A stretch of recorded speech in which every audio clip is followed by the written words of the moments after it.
So there is this thing that McDonald's did some time ago that yielded extra $200 million extra in sales, even on the first year.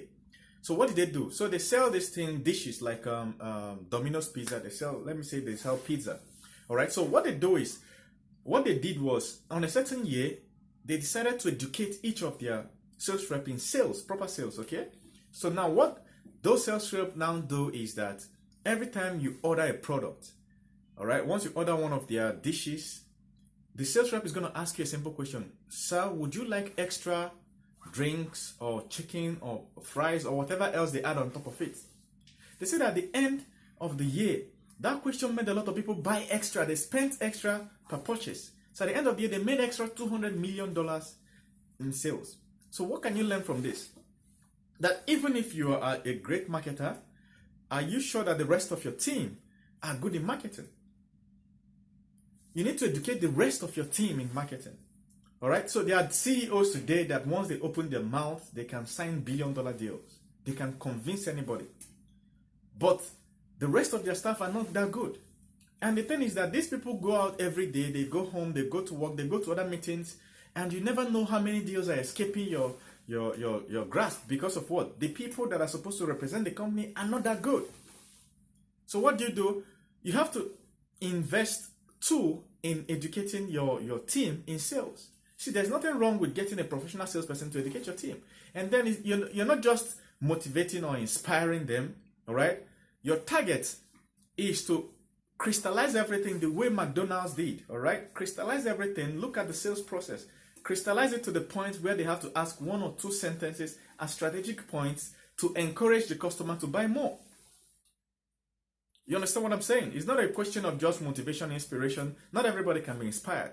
But just make sure that the entire sales process is structured in such a way that it generates more sales. Now, another thing is, how do you apply this in your personal life? What our advice is, look at yourself as a product. Okay, so everybody you meet, you need to educate them on how to market you. And what do I mean? So sometimes you meet people and you exchange pleasantries and they ask you what you do for a living. Don't just tell them I'm a government staff, or I sell weave on, or I run a company. Don't just do that, all right? Educate them on what you do. Give them as much safe information as possible on what you do, all right? I do this, I own this company, and what I do primarily is this, that. I've also tried this, that I have at least. Can you believe I have 10 years experience in doing XYZ? I even started from 1992 when I started with selling cars. Now I sell trucks. Why are you giving this person all this information? You're converting them to a marketer. To market what? You as a product. You are changing them, transforming them from just an ordinary acquaintance to somebody that is going to be somewhere someday and market you. Because they might be somewhere someday and they might be in a meeting where somebody needs somebody that has your skill. And because you properly educated them, they will market you properly. Now imagine that you run a car lot, right? You sell cars, but you're the manager maybe, or you're the owner, you're not there. And then you put a sales rep, maybe a young lady to sell, and you don't educate her on cars. What do you think is going to happen? She will find it harder to close more deals for you. So imagine that somebody that wants to buy a whatever configuration of cars comes to ask her, and she can't answer. She's lost. What do you think is going to happen? At the end of the day, he won't be able to make that purchase, and you'll be losing sales. The same way you should treat that sales rep is the same way you treat every other person you meet. Educate people on what you do. Give people the correct education. Now, let me tell you something. There are key qualities that you can find in every salesperson. Number one is that they know what they are selling very, very well. They anticipate all the questions. Even the ones you've not asked, they already know it very well. In fact, when you see people that know what they know about the product, you appreciate the skill of salesmanship. So make sure you arm people with enough information about the product or whatever your service is, or about yourself or what you do for a living. Arm people, all right? Especially people that are in the corporate cycle that will be able to refer you to deals and even job opportunities, all right? Then, secondly, salespeople smile a lot. All right, they have this open face. They smile a lot. Even the Chinese say that, look, if he who does not have a smiling face should not open a shop. That's a quote that's over 2,000 years old. So they understand that to be able to market to people, you need to have a smiling face. All right. Now, salespeople dress well. Imagine going to a Lamborghini shop where you're going to buy a car that is worth $2 million, 700 million naira. And then the person that is going to sell it to you just comes out under a car and is dressed like a mechanic and is telling you that this car is worth 200 million naira, 700 million naira. Would you buy it?